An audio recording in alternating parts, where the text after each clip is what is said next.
أشهد أن لا إله إلا الله وحده لا شريك له وأشهد أن محمدا عبده ورسوله أما بعد فأعوذ بالله من الشيطان الرجيم بسم الله الرحمن الرحيم الحمد لله رب العالمين الرحمن الرحيم مالك يوم الدين إياك نعبد وإياك نستعين اهدنا الصراط المستقيم صراط الذين أنعمت عليهم غير المغضوب عليهم ولا الضالين. كنت ذكرت في إحدى الخطب الماضية أنه قد بقي شيء من ذكر محاسن الصحابة، وسوف أذكره في مناسبة أخرى، وسوف أتناول اليوم هذا الذكر وأبدأ بذكر عبد الله بن جحش رضي الله عنه. كان من بني أسد، وقال البعض أن قبيلته كانوا حلفاء بني عبد شمس،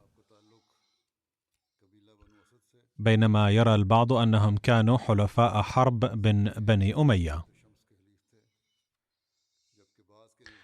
وورد عن قامة عبد الله بن جحش أنه ما كان طويلا ولا قصيرا،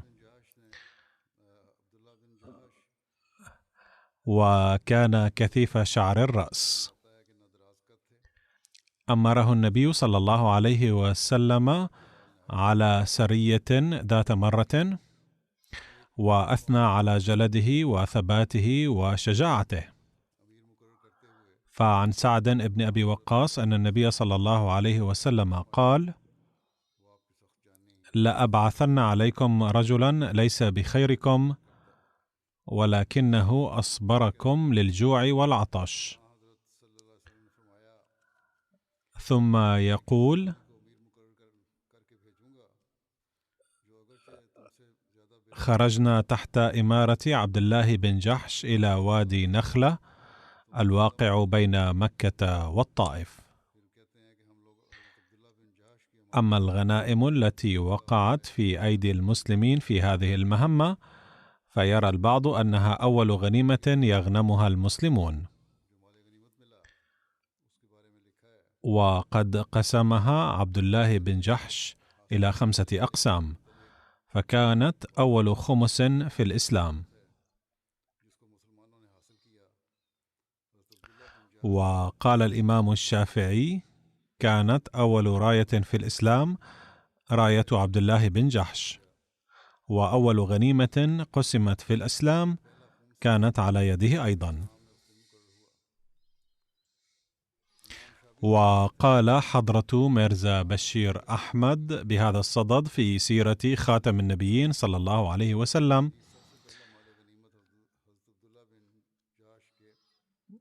كرز بن جابر أحد زعماء مكة فاجأ مع كتيبة قرشية بالهجوم على مرعى للمسلمين يقع على مسافة 3 أميال من المدينة، وساق إبل المسلمين،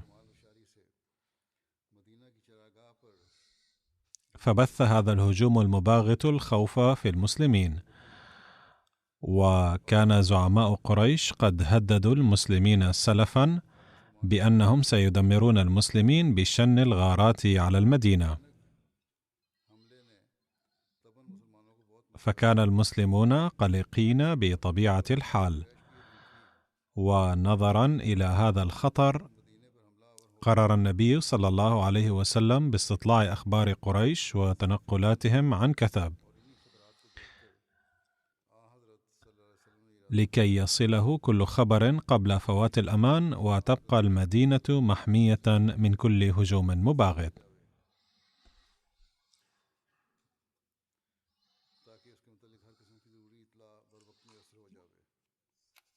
فجهز النبي صلى الله عليه وسلم لهذا الغرض جماعة من 8 من المهاجرين، واختار فيها عمدا مسلمين كانوا من شتى قبائل قريش لكي تسهل عملية استطلاع أخبار قريش وخططها. وأمر النبي صلى الله عليه وسلم على هذه الجماعة ابن عمته عبد الله بن جحش.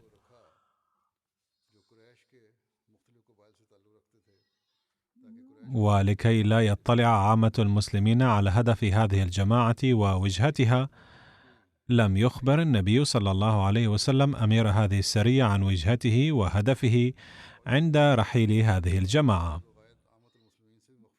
بل ناوله عند خروجهم رسالة مختومة وقال: إن لك تعليمات في هذه الرسالة.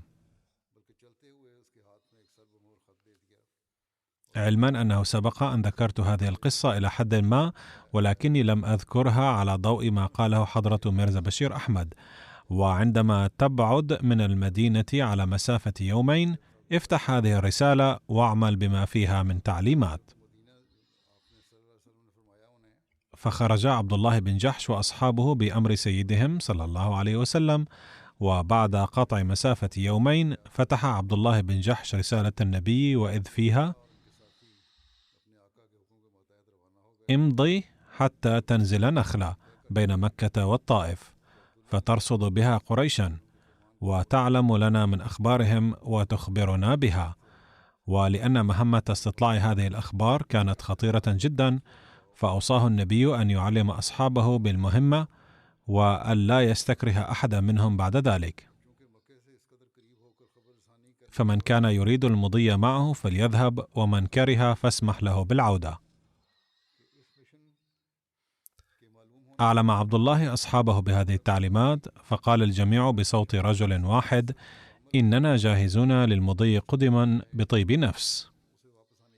فمضوا حتى نزلوا بنخلة، ولما بلغوا في موضع بحران ضل جمل سعد بن أبي وقاص وعتبة بن غزوان في الطريق، فذهبا للبحث عنه وانفصلا عن أصحابهما الذين لم يعثروا عليهما رغم البحث،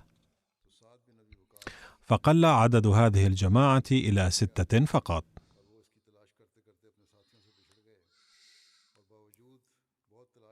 علما أنه قد سبق أن ذكرت جزءا من هذه الواقعة عند ذكر سعد بن أبي وقاص. ثم كتب حضرة ميرزا بشير أحمد: قال السيد مارغوليس في هذا المقام: كان سعد بن أبي وقاص وعتبة قد أفقد جملهما عمدا لكي يتأخر عن الجماعة. ويقول حضرة ميرزا بشير أحمد: الغريب أن السيد مارغوليس يثير هذه الشبهة ضد مسلمين مخلصين كانت كل واقعة من حياتهما دليلا على شجاعتهما وفدائهما للإسلام، وكان أحدهما قد نال الشهادة على يد الكفار في بئر معونة، والآخر شارك في العديد من المعارك الخطيرة حتى صار فاتحا للعراق. وليس هذا الأمر إلا تلفيقا من مارغوليس بناء على أفكاره الباطلة. والغريب أن مارغوليس مع ذلك يدعي في كتابه هذا أنه كتبه منزها عن كل نوع من التعصب. على كل حال، كانت هذه جملة اعتراضية. ويتابع حضرة ميرزا بشير أحمد: وصلت هذه الجماعة الصغيرة من المسلمين إلى نخلة، ونفذوا المهمة التي أوكلت لهم، وحلق بعضهم رؤوسهم حتى يظن المارة بهم أنهم معتمرون ولا يشتبهون بهم. ولم تمضي إلا أيام قليلة على وصولهم هناك حتى مرت بهم قافلة صغيرة لقريش في طريقها من الطائف إلى مكة، فصارت الجماعتان وجها لوجه، فتشاور المسلمون فيما ينبغي عليهم فعله. كان الرسول صلى الله عليه وسلم قد أرسلهم لاستطلاع الأخبار فقط، ولكنهم قد صاروا وجها لوجه لعير قريش، وكانت الجماعتان على وشك القتال، وكان طبيعيا أن يخاف المسلمون أن قافلة قريش قد رأتهم، وأن أمر استطلاع الأخبار لن يبقى بعد ذلك سرا. وكان هناك إشكال آخر، وهو أن بعض المسلمين كانوا يرون أنها الأيام الأخيرة من شهر رجب، وهو من الشهور المحرمة التي لا ينبغي فيها القتال بحسب عادة العرب، بينما كان بعضهم يرون أن رجب قد انقضى وقد بدأ شعبان. وفي بعض الروايات أن هذه السرية بعثت في جمادى الثانية، وكانوا يشكون فيما إذا كانوا لا يزالون في جمادى الثانية أم في رجب. والمشكلة الأخرى أن وادي نخلة كان يقع على حدود الحرم تماما، والظاهر أنهم إن لم يقرروا اليوم فإن عير قريش ستدخل غدا في منطقة الحرم وحرماتها قطعية. وبعد التفكير في هذه الأمور كلها قرر المسلمون أخيرا الهجوم على قافلة قريش وأن يأسروهم أو يقتلوهم، فحملوا عليهم بسم الله فقتلوا منهم عمرو بن الحضرمي وأسروا 2 منهم، وهرب الرابع من سوء الحظ، وهكذا لم تنجح خطة المسلمين كما أرادوا. ثم استولى المسلمون على أموال العير، ولأن أحدا منهم انفلت وكانوا على يقين أن خبر الاشتباك سيصل إلى مكة فورا، فسارع عبد الله بن جحش وأصحابه في العودة إلى المدينة المنورة بالغنائم. ثم يقول حضرته: لقد كتب السيد مارغوليس هنا: الواقع أن محمدا صلى الله عليه وسلم كان قد بعث هذه الكتيبة في الشهر الحرام متعمدا، إذ فكر أن قريشا ستكون غافلة في هذا الشهر، وأن المسلمين سيجدون فرصة سانحة يقينية لسلب قافلة قريش بسهولة. ولكن كل عاقل يدرك أن من المحال أن ترسل هذه الجماعة الصغيرة إلى مكان بعيد كل هذا البعد من أجل قتال قافلة وسلبها، سيما وكانت قاعدة العدو المركزية قريبة من ذلك المكان جدا. ثم إن الثابت من التاريخ قطعا أن هذه الجماعة قد بعثت من أجل استطلاع الأخبار فقط. ولما علم النبي صلى الله عليه وسلم بأن هؤلاء الصحابة قد هجموا على القافلة استاء استياء كبيرا، فقد ورد أن هذه الجماعة لما رجعت إلى النبي وأخبرته بالحادث سخط عليهم سخطا شديدا وقال: لم أسمح لكم بالقتال في الشهر الحرام، وأبى أن يأخذ من الغنائم شيئا. فندم عبد الله ورفاقه على فعلتهم ندما شديدا، وقالوا إنهم قد صاروا بسخط الله ورسوله من الهالكين.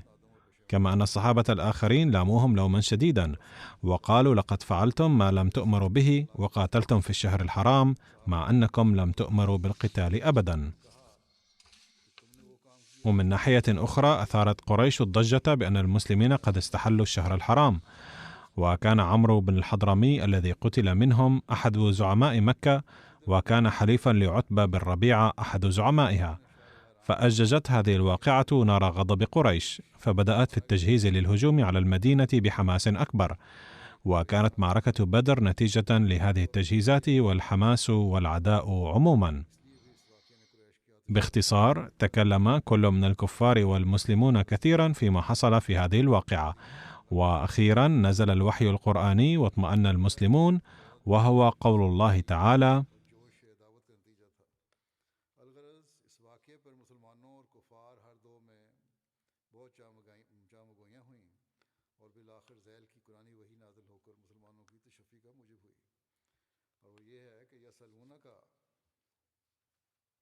يسألونك عن الشهر الحرام قتال فيه قل قتال فيه كبير وصد عن سبيل الله وكفر به والمسجد الحرام وإخراج أهله منه أكبر عند الله والفتنة أكبر من أي يسألك الناس عن القتال في الشهر الحرام فأجبهم بأن القتال في الشهر الحرام أمر منكر جدا بلا شك، ولكن منع الناس من دين الله في الشهر الحرام، بل الكفر بالشهر الحرام والمسجد الحرام، أي هتك قداستهما، ثم إخراج أهل الحرم منه كما تفعلون أيها المشركون، كل هذه الأمور أشد سوءا من القتال في الشهر الحرام، ولا جرم أن إثارة الفتنة في البلاد في الشهر الحرام أشد من القتل الذي يتم درءا للفتنة. وأيها المسلمون، إن الكفار قد تعاموا في أعدائكم لدرجة أنهم لن يرتدعوا عن قتالكم في أي مكان وفي أي وقت، وسيستمرون في قتالكم حتى يردوكم عن دينكم إن استطاعوا ذلك. فالثابت تاريخيا أن زعماء قريش استمروا في خطتهم الدموية ضد الإسلام في الأشهر الحرم، بل تمادوا في أعمالهم المفسدة مستغلين أسفار سفر الناس واجتماعاتهم في الأشهر الحرم، بل كانوا من جراء قلة حيائهم يحركون الأشهر الحرم من مكانها من أجل اطمئنانهم الكاذب، وكانوا يسمون هذه العملية النسي. ثم بعد ذلك فعل كفار مكة وزملاؤهم ما هو أشد من ذلك، حيث إنهم رغم العهود والمواثيق التي قطعوها في صلح الحديبية استلوا السيف في الحرم ضد قبيلة متحالفة مع المسلمين، ولما خرج المسلمون لحمايتها تصدوا لهم بسيوفهم في الحرم. فهذا الجواب الرباني قد جلب الطمأنينة للمسلمين، كما أن قريشا أيضا هدأت به قليلا، وأرسلت مبعوثين إلى المدينة المنورة للإفراج عن الأسيرين، ولكن سعد بن أبي وقاص وعتبة لم يكونا قد عادا إلى المدينة بعد، فتخوف النبي أنهما إذا وقعا بيد قريش فلن تتركهما حيين، فرفض الإفراج عن المحتجزين في انتظار عودة سعد وعتبة اللذين وصلا إلى المدينة في غضون بضعة أيام، فأطلق سراح الأسيرين، ولكن واحدا منهما تأثر بأخلاق رسول الله وصدق تعليم الإسلام بحيث رفض العودة رغم إطلاق سراحه، فأسلم على يد النبي واستشهد في بئر معونة في نهاية المطاف، وكان اسمه حكم بن كيسان. انقطع سيف عبد الله بن جحش يوم أحد، فأعطاه صلى الله عليه وسلم عرجونا أي غصنا من النخل، فعاد في يده سيفا، فصار عبد الله يلقب بالعرجون منذ ذلك اليوم.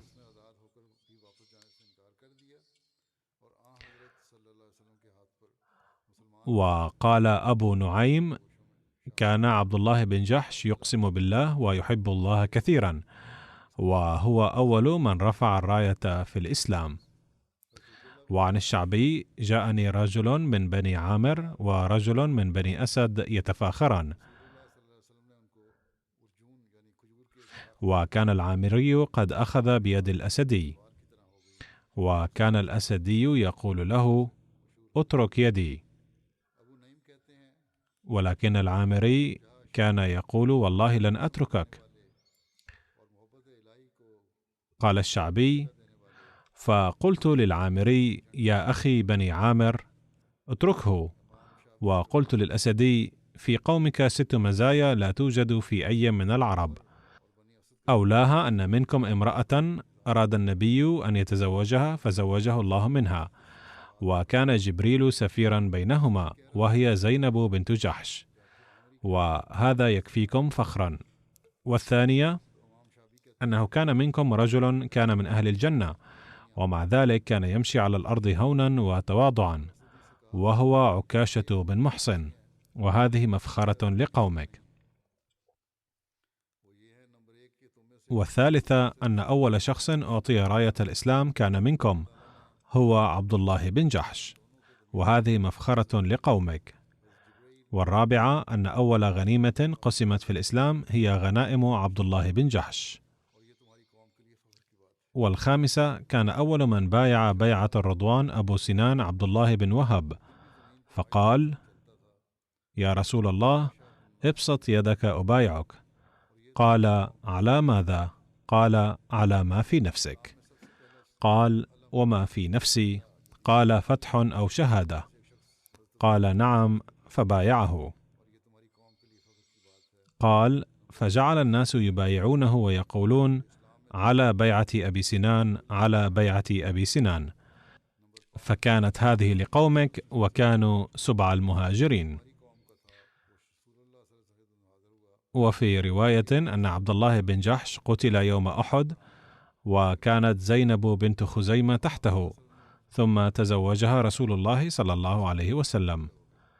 مكثت عنده 8 أشهر وقيل 3 أشهر، وتوفيت في آخر ربيع الآخر. صلى عليها رسول الله ودفنها بالبقيع، وقد سبق ذكر بعض سوانحها من قبل كما قلت آنفا.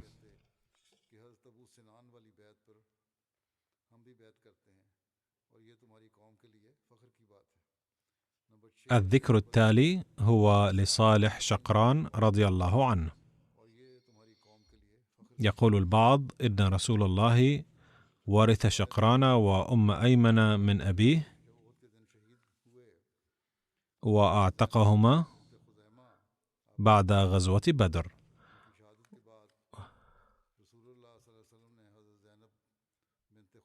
وكان صالح شقران ممن نالوا شرف غسل النبي بعد وفاته مع 8 من أهل البيت.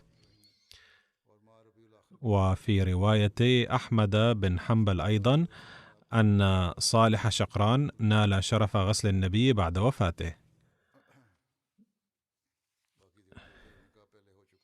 كان صالح شقران وأسامة بن زيد من الصحابة الذين صبوا الماء على النبي عند غسله.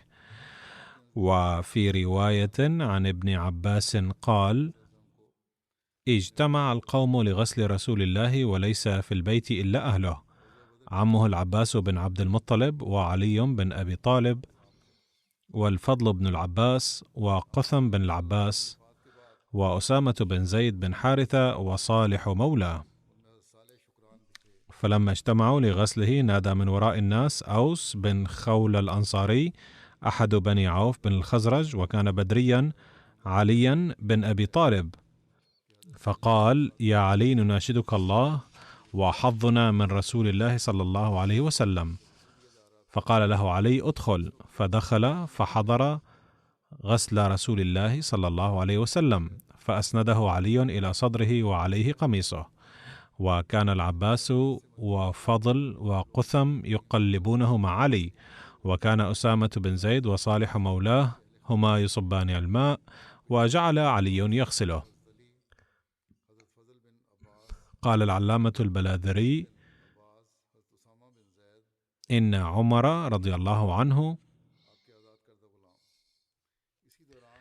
أرسل عبد الرحمن بن شقران إلى أبي موسى الأشعري وكتب إليه: إني مرسل إليك رجلا صالحا. عبد الرحمن بن صالح شقران الذي كان عبدا وأعتقه النبي، فعامله نظرا إلى مكانة أبيه عند رسول الله. وفي رواية أن العلامة البلاذري قال ما معناه: سكن الصالح شقران في المدينة، وكان له بيت في البصرة أيضا، وتوفي في عهد عمر رضي الله عنه. إن آخر فرد من عائلته توفي في عهد هارون الرشيد. كان أحد أفراد عائلته يسكن في البصرة أيضا.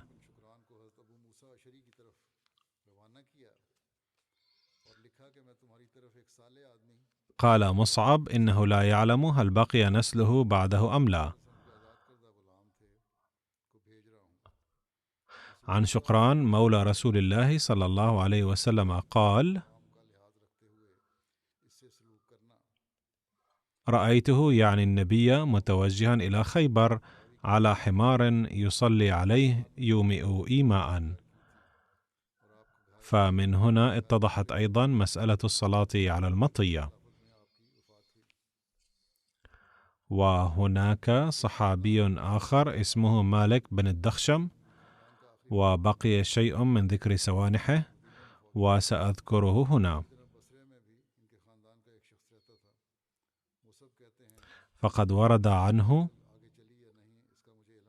اسمه مالك بن الدخشم، وقد ورد مالك بن الدخيشم أيضا، وقيل مالك بن الدخشم بن مرضحة،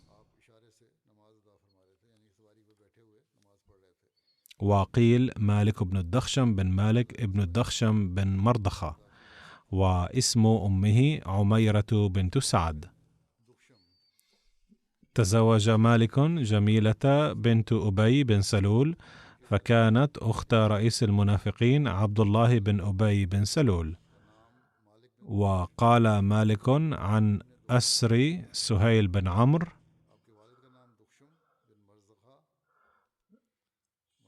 أسرت سهيلا فلا أبتغي أسيرا به من جميع الأمم، وخندف تعلم أن الفتى فتاها سهيل إذا يظلم، ضربت بذي الشفر حتى انثنى، وأكرهت نفسي على ذي العلم. جاء في أسد الغابة عن أسرى بدر. روى أبو صالح عن ابن عباس قال: قال أبو اليسر ومالك بن الدخشم العوفي وطارق بن عبيد بن مسعود الأنصاري: يا رسول الله، إنك قلت من جاء بأسير فله كذا وكذا، ومن قتل قتيلا فله كذا وكذا، وقد قتلنا 70 وأسرنا 70. فقال سعد بن معاذ: يا رسول الله، ما منعنا أن نفعل كما فعل هؤلاء، إلا أن كنا ردءا للمسلمين من ورائهم أن يصاب منهم عورة. الغنائم قليل والناس كثير، فمتى تعطهم الذي نفلتهم يبقى الناس بلا شيء لهم وتراجع الكلام. فنزلت: يسألونك عن الأنفال، قل الأنفال لله والرسول. قالوا: ومر مالك بن الدخشم على خارجة بن زيد بن أبي زهير يوم أحد، وبه 13 جرحا، كلها قد خلصت إلى مقتل. فقال مالك: أما علمت أن محمدا قد قتل؟ قال خارجة: فإن كان قد قتل فإن الله حي لا يموت، فقد بلغ محمد، فقاتل عن دينك. وفي رواية أنه حين انتشرت شائعة مقتل رسول الله، ومر مالك بن الدخشم على خارجة بن زيد وعلى صدره 12 جرحا، كلها قد خلص إلى مقتل، فقال: علمت أن محمدا قد قتل. قال سعد بن الربيع: أشهد أن محمدا قد بلغ رسالة ربه، فقاتل عن دينك، فإن الله حي لا يموت. يقول الراوي: ثم مر مالك على سعد بن الربيع وبه 12 جرحا، كلها قد خلص إلى مقتل، فقال: علمت أن محمدا قد قتل. قال سعد بن الربيع: أشهد أن محمدا قد بلغ رسالة ربه، فقاتل عن دينك، فإن الله حي لا يموت. وفي رواية أن بعض الناس قالوا لرسول الله إنه أي مالك بن الدخشم في رهط المنافقين، فقال: ألا يصلي؟ قالوا: يصلي يا رسول الله، ولكنها صلاة لا خير فيها. فقال صلى الله عليه وسلم مرتين: قد منعت من قتل المصلين. وفي ذلك درس للمسلمين المعاصرين. وفي رواية أن النبي صلى الله عليه وسلم أرسل معنى بن عدي وأخاه عاصم بن عدي مع مالك بن الدخشم لهدم مسجد الضرار، وقد ورد عن مالك أن نسله انقطع بعده.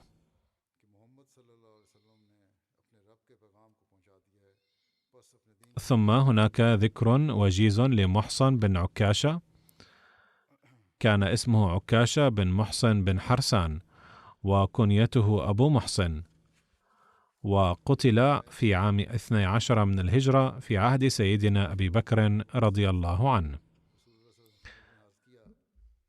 قال الإمام الشعبي عن عكاشة أنه كان هناك رجل يمشي على الأرض بتواضع وكان اسمه عكاشة بن محصن.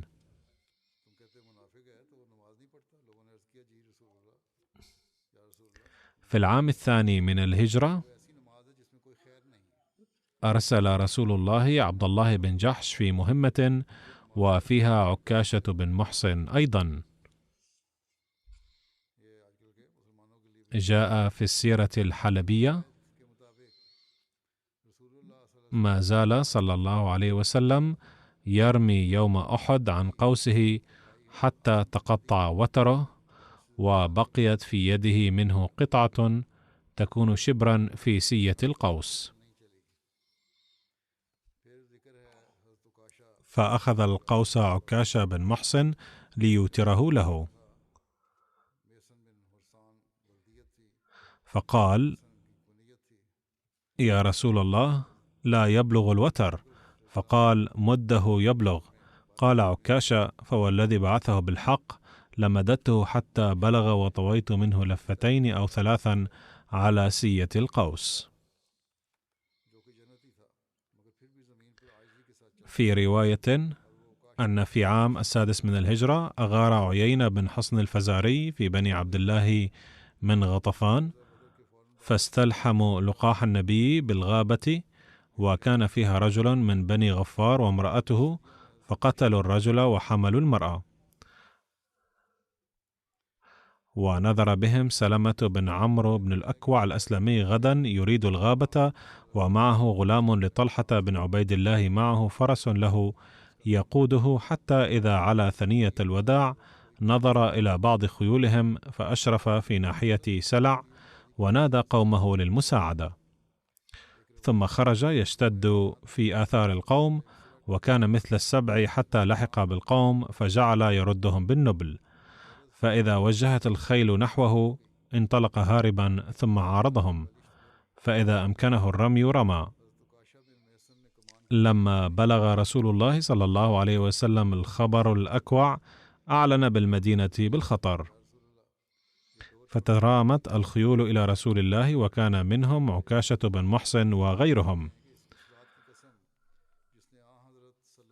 وأدرك عكاشة بن محصن أوبارا وابنه عمرو بن أوبار، وهما على بعير واحد، فانتظمهما بالرمح فقتلهما جميعا، واستنقذوا بعض اللقاح. الذكر التالي هو لخارجة بن زيد رضي الله عنه،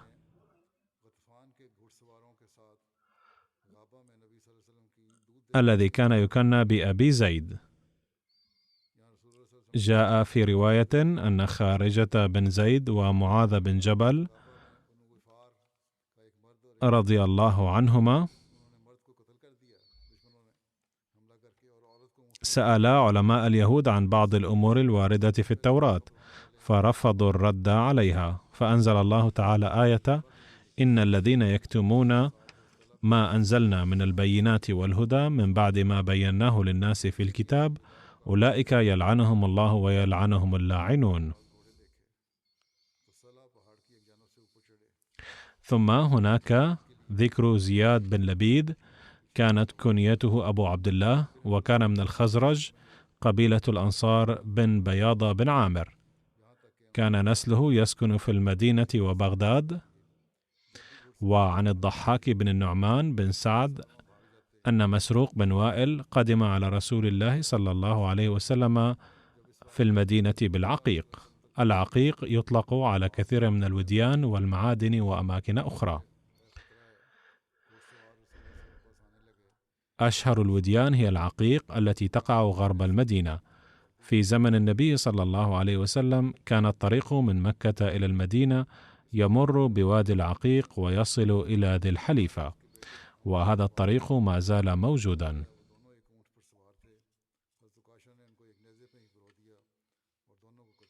يتابع الراوي: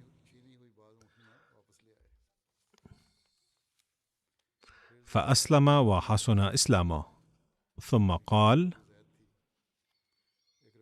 يا رسول الله، إني أحب أن تبعث إلى قومي فتدعوهم إلى الإسلام. فأرسل رسول الله صلى الله عليه وسلم إليهم زياد بن لبيد. مات زياد في عام 41 من الهجرة في عهد معاوية. يقول الطبراني: مكث زياد في الكوفة. ويقول مسلم وابن حبان إنه عاش في الشام. يقول ابن حبان أنه كان من الفقهاء ومن الصحابة. عن زياد بن لبيد قال: ذكر النبي صلى الله عليه وسلم شيئا،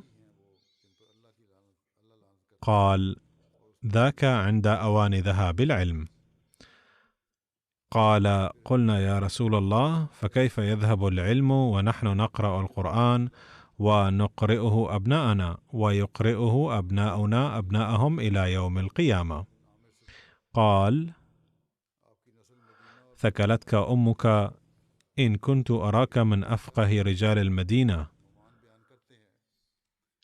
أوليس هذه اليهود والنصارى يقرؤون التوراة والإنجيل لا يعملون مما فيهما شيئا؟ سوف يرفع العلم وسوف يقرأ المسلمون القرآن ولن يعملوا به، وهذا ما نلاحظه اليوم. وهناك رواية عن يزيد بن عبد الله بن قسيد أن سيدنا أبا بكر رضي الله عنه بعث عكرمة بن أبي جهل مع 500 مسلم لنجدة سيدنا زياد بن لبيد وسيدنا مهاجر بن أمية بن أبي أمية.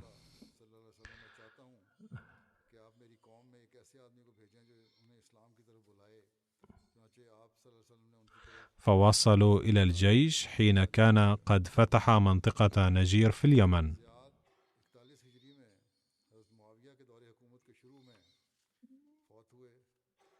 فأعطاهم سيدنا زياد بن لبيد نصيبا من الغنائم، فكان الركب قد وصل بعد الفتح. يقول الإمام الشافعي: كان سيدنا زياد قد كتب إلى سيدنا أبي بكر رضي الله عنه بخصوص ذلك، فكتب إليه حضرته في الجواب أن في الغنائم حقا للذي اشترك في القتال، وهو لا يرى عكرمة مستحقا للغنائم لأنه لم يكن شريكا في الحرب. حين تشاور سيدنا زياد وأصحابه في ذلك، رضوا بطيب خاطر بأن يشركوا عكرمة وجيشه في الغنائم.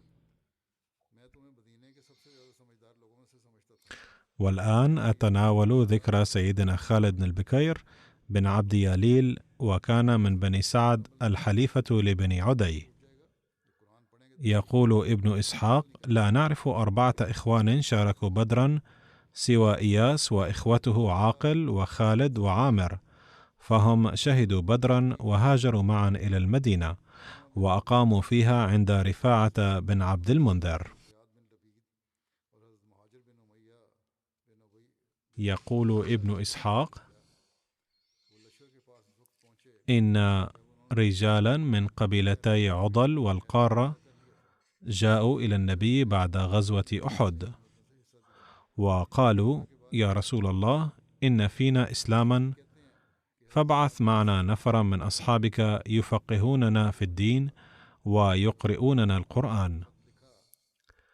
فبعث رسول الله صلى الله عليه وسلم نفرا 6 من أصحابه تحت إمارة مرثد بن أبي مرثد، وكان منهم خالد بن البكير، لكنهم قتلوا هؤلاء الصحابة خدعة.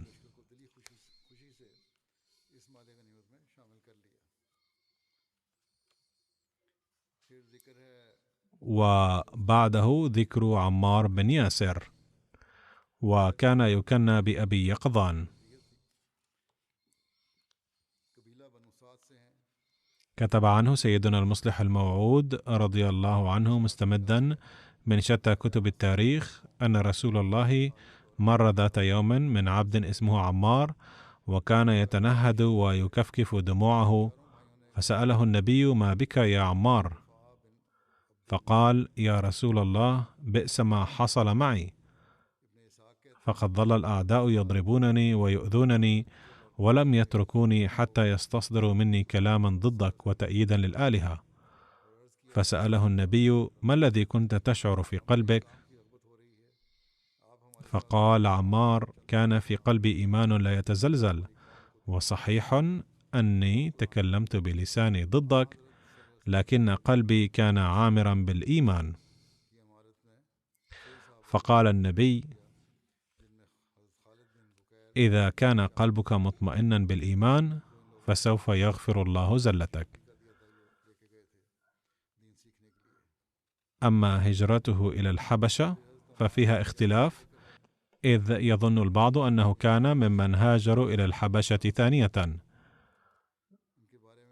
يقول سيدنا المصلح الموعود عن الفتنة في عهد سيدنا عثمان أنه حين تفاقمت هذه الفتنة وبدأ الصحابة أيضا يتلقون الرسائل المحتوية على الشكاوي ضد الولاة، قالوا معا لسيدنا عثمان: ألا تعرف ماذا يجري في الخارج؟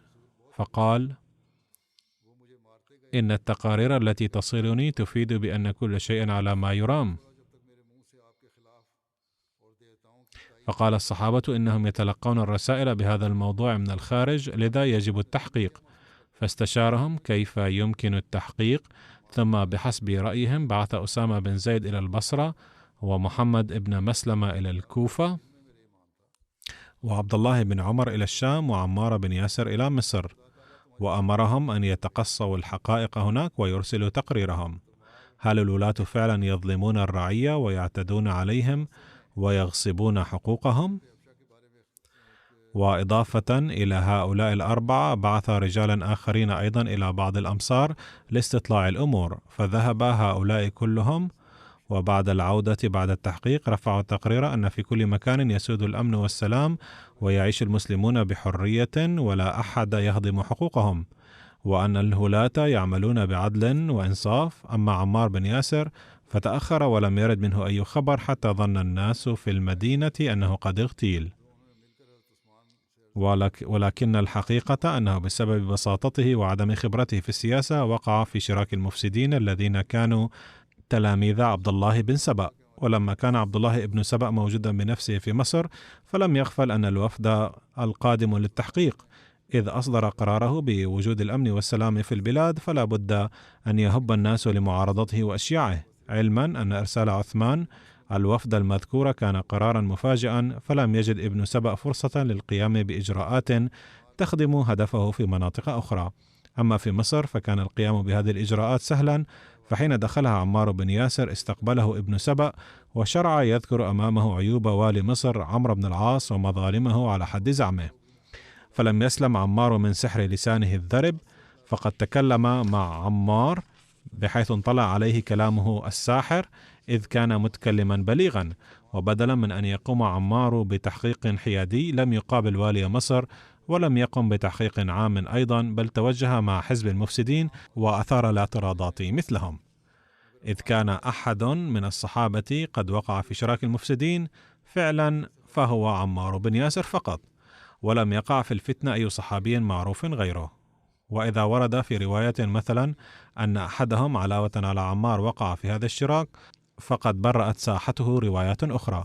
أما وقوع عمار في شراكهم والانخداع بخديعتهم فكان لسبب معين، فلم يكن فيه نفاق والعياذ بالله، وهو أنه حين وصل مصر قابلته جماعة من الذين كانوا يبدون مخلصين في الظاهر، ولكنهم في الحقيقة كانوا مخادعين شاطرين وذوي لسان ذرب جدا، فذكروا عيوب والي مصر أمامه بشطارة متناهية. وكان والي مصر بالمصادفة من ألد أعداء النبي في سابق عهده، حتى أن النبي كان قد أمر عند فتح مكة بقتله وإن وجد في الكعبة. ومع أن النبي كان قد عفى عنه لاحقا، ولكن ذكريات عداوته السابقة للنبي كانت موجودة في أذهان بعض الصحابة بمن فيهم عمار بن ياسر أيضا، فكان طبيعيا أن يتأثر عمار سريعا بما أشاعه المفسدون، وقبل صحة التهم الموجهة إليه، والأمور التي كان يركز عليها عبد الله بن سبأ ومن معه مستغلين هذا الشعور الطبيعي عند عمار قبلها عمار وانضم إليهم. لكنه قد ورد أيضا أن سيدنا عمارا خاطب الناس يوم الصفين وقال لهم: أين الذين يريدون رضوان الله ويزهدون في المال والأولاد؟ فاجتمع حوله جماعة من الناس، فقال لهم سيدنا عمار: أيها الناس، انطلقوا معنا إلى الذين يطلبون ثأر دم عثمان بن عفان، الذين يزعمون أن عثمان قتل ظلما، فوالله هم لا يطلبون ثأر عثمان، بل قد تذوقوا طعم الدنيا. فكان قد أدرك أن المفسدين يثيرون الفتن، وقال إنهم يحبون الدنيا ويلهفون وراءها، فقد علموا أن الحق لصق بهم وأنه سيحول بينهم وبين الأمور المادية، وليس لهؤلاء سبق في الإسلام حتى يستحقوا طاعة الناس وإمارتهم، فهم ليسوا سباقين في الإسلام حتى يجعلوا أمراء، إنما هم يريدون الفتنة. فهم قد خدعوا أتباعهم بقولهم إن إمامهم قتل ظلما، وذلك لكي يصبحوا هم الجبابرة ملوكا، وبهذه المكيدة قد وصلوا إلى حيث ترونهم، فلو لم يطلبوا قصاص عثمان لما تبعهم 2 من الناس. ثم قال: اللهم انصرنا الآن كما نصرتنا في مواقع كثيرة، وإذا وفقتهم في مراميهم فقدر لهم عذابا أليما، لأنهم أحدثوا أمورا في عبادك. وعن محمد بن عمرو وغيره أنه لما استحلم القتال بصفين وكادوا يتفانون، قال معاوية: هذا يوم تفانى فيه العرب إلا أن تدركهم فيه خفة العبد، يعني عمار بن ياسر، أي أن يستشهد عمار، وكان القتال الشديد 3 أيام ولا يليهم. فلما كان اليوم الثالث قال عمار لهاشم بن عتبة بن أبي وقاص ومعه اللواء يومئذ: احمل فداك أبي وأمي. فقال هاشم: يا عمار رحمك الله، إنك رجل تستخفك الحرب، وإني إنما أزحف باللواء زحفا رجاء أن أبلغ بذلك بعض ما أريد، وإني إن خففت لم آمن الهلكة. فلم يزل به حتى حمل، فنهض عمار في كتيبته، فنهض إليه ذو الكلاع في كتيبته، فاقتتلوا فقتلا جميعا، واستؤصلت الكتيبتان، وحمل على عمار حوي السكسكي وأبو الغادية المزني فقتلاه. فقيل لأبي الغادية: كيف قتلته؟ قال: لما دلف إلينا في كتيبته ودلفنا إليه نادى: هل من مبارز؟ فبرز إليه رجل من السكاسك، وهي قبيلة في اليمن، فاضطربا بسيفهما، فقتل عمار السكسكي، ثم نادى: من يبارز؟ فبرز إليه رجل من حمير، وهي أيضا قبيلة في اليمن، فاضطربا بسيفهما، فقتل عمار الحميري وأثخنه الحميري، ونادى: من يبارز؟ فبرزت إليه، فاختلفنا ضربتين، وقد كانت يده ضعفت، فانتحيت عليه بضربة أخرى فسقط، فضربته بسيفي حتى برد. يقول الراوي: قال علي حين قتل عمار: إن امرأ من المسلمين لم يعظم عليه قتل ابن ياسر، وتدخ عليه المصيبة الموجعة لغير رشيد. رحم الله عمارا يوم أسلم، ورحم الله عمارا يوم لم يكن يذكر 4 من أصحاب رسول الله صلى الله عليه وسلم إلا كان رابعا، ولا 5 إلا كان خامسا، وكان من قدماء أصحاب رسول الله صلى الله عليه وسلم، ولم يكن أحدهم أو 2 يشكان أن عمارا قد وجبت له الجنة في غير موطن، فهنيئا لعمار بالجنة. ولقد قيل: إن عمارا مع الحق والحق معه يدور، عمار مع الحق أينما دار، وقاتل عمار في النار. عن سعيد بن عبد الرحمن عن أبيه قال: جاء رجل إلى عمر بن الخطاب فقال: إني أجنبت فلم أصب الماء. فقال عمار بن ياسر لعمر بن الخطاب: أما تذكر أن كنا في سفر أنا وأنت، فأما أنت فلم تصلي، وأما أنا فتمعكت فصليت، أي تيممت لعدم وجود الماء. فذكرت للنبي صلى الله عليه وسلم، فقال النبي صلى الله عليه وسلم: إنما كان يكفيك هكذا. فضرب النبي بكفيه الأرض ونفخ فيهما ثم مسح بهما وجهه وكفيه.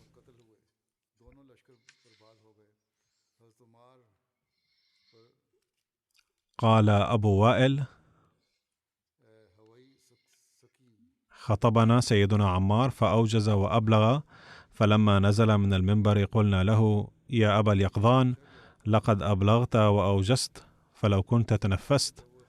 فقال: إني سمعت رسول الله صلى الله عليه وسلم يقول: إن طول صلاة الرجل وقصر خطبته مأنة من فقهه، فأطيلوا الصلاة واقصروا الخطبة، فإن من البيان سحرا.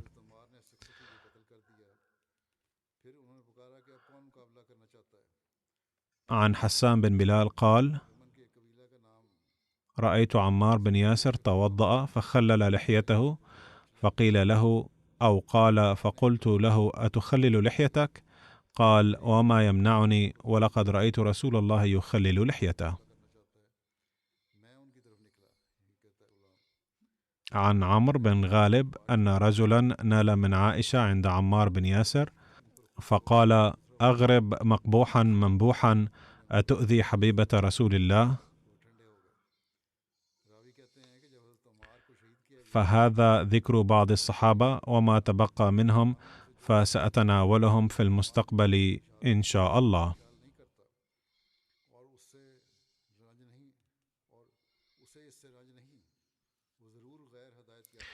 وعندي خبر محزن أيضا، فقد استشهد قبل الأمس 9 أحمديين في بوركينا فاسو،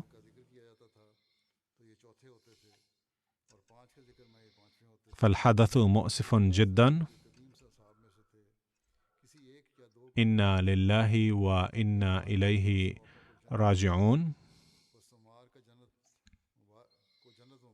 فقد قتلوا بأسلوب ظالم جدا،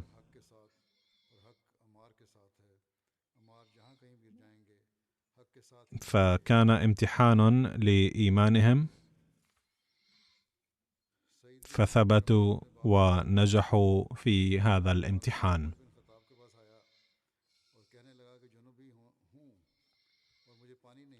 فلم يطلق عليهم الرصاص عشوائيا،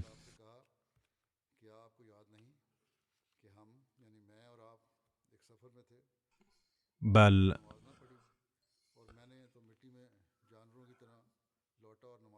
قد نودي كل واحد فأطلق عليه الرصاص. فقد وصلتنا بعض التفاصيل.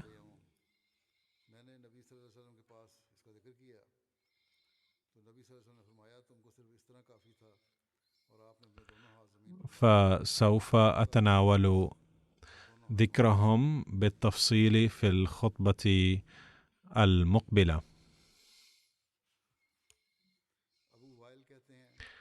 تغمدهم الله بواسع رحمته،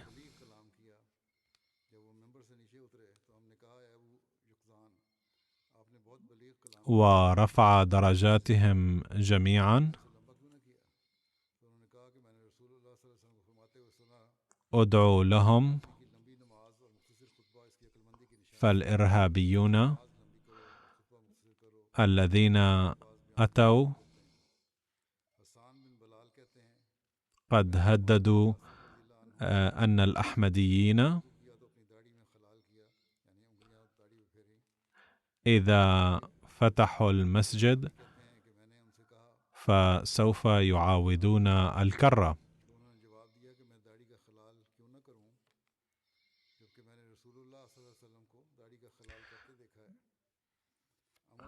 حفظ الله الأحمديين هناك من شر هؤلاء.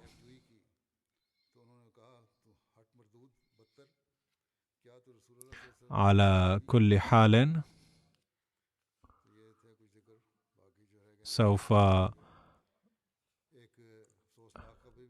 أذكرهم بالتفصيل في الأسبوع المقبل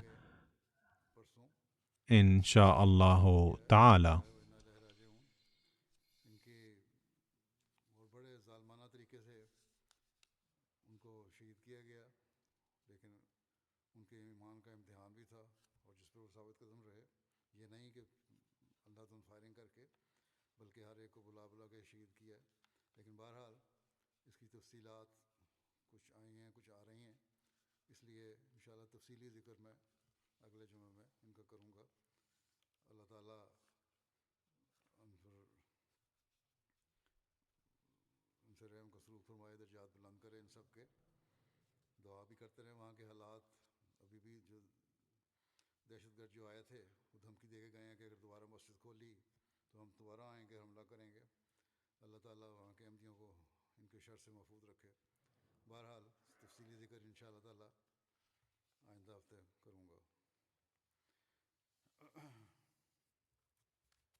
الحمد لله نحمده ونستعينه ونستغفره ونؤمن به ونتوكل عليه ونعوذ بالله من شرور أنفسنا ومن سيئات أعمالنا من يهده الله فلا مضل له ومن يضلل فلا هادي له ونشهد أن لا إله إلا الله ونشهد أن محمدا عبده ورسوله عباد الله رحمكم الله إن الله يأمر بالعدل والإحسان وإيتاء ذي القربى